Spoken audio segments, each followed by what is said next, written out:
Daily Manna from the Torah by Dr. Ketriel Blad. Shalom and welcome to this final Aliyah of Parashat Metzora, one affected by Tzarat.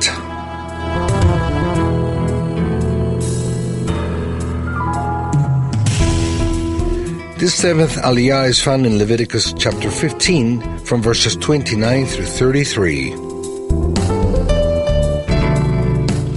Today we will be covering verse 31.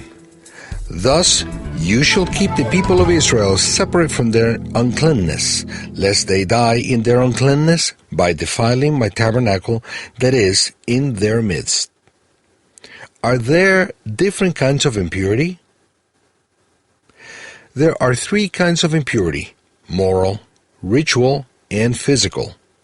Ritual impurity is the one that affects primarily the relationship to the tabernacle. Even though we can find some relationship between these three kinds of impurities, it's good to separate them sometimes in order to prevent confusion. Laws that speak about separating from uncleanness because of the tabernacle deal with ritual impurity. This means that the prohibition for the sons and daughters of Israel of eating unclean animals is not related to hygienic reasons.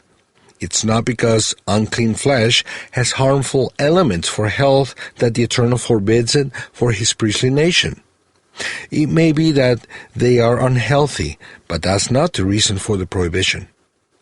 It's not that the reproductive system's flow is harmful for the health either, about which the Torah has regulations, but because that flow produces ritual, ceremonial impurity.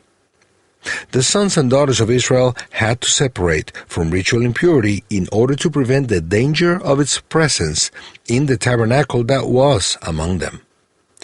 A rabbi doesn't speak of ritual impurity but of moral impurity in his speech about food, Mark 7:15 through 23, where it's written, "There is nothing without a man which by entering him can pollute him, but that which cometh out of him, that it is that polluteth a man.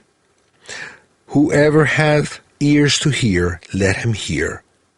And when Yeshua had entered the house, apart from the multitude, his disciples asked him about this similitude. And he said to them, "Are ye likewise so undiscerning? Do ye know that whatever from without entereth into a man cannot defile him? For it doth not enter into his heart, but into his belly, and is thrown into the digestive process, which carries off all that is eaten. But that which proceedeth from a man, that defileth a man. For from within, from the heart of man, proceed evil thoughts, adultery, whoredom, theft, murder, avarice, malice, deceit, lasciviousness, an evil eye, reviling, haughtiness, folly. All these evil things come from within, and defile a man." We find this particular version in the Peshitta. May the Eternal help us understand the differences between these three forms of impurity. Shabbat Shalom.